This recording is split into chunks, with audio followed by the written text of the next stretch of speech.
guys, welcome back. In this video, I'm going to show you how to hide sections on mobile on Wix. So let's get started. So the first thing we need to do is to make sure that we are on the mobile version. So click on this phone icon right here, and then this will turn your web version into a mobile version, just like this one. So if you want to hide a section, so in here I have 3 sections. So if I want to hide this section right here, I just need to click on this section as well, and then click on this hide section from mobile, which is this eye icon. So click on that, and then as you can see, it will be hidden. It will also show on this tab right here, which is the hidden on mobile option.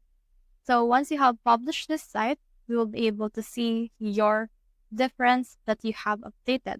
So let's try to preview it first. So if you preview it, you can see what it looks like on your mobile by just scanning the QR code that will open. So in here, you have the preview editor, and then in here, you see that we have now see that the dog section has been hidden.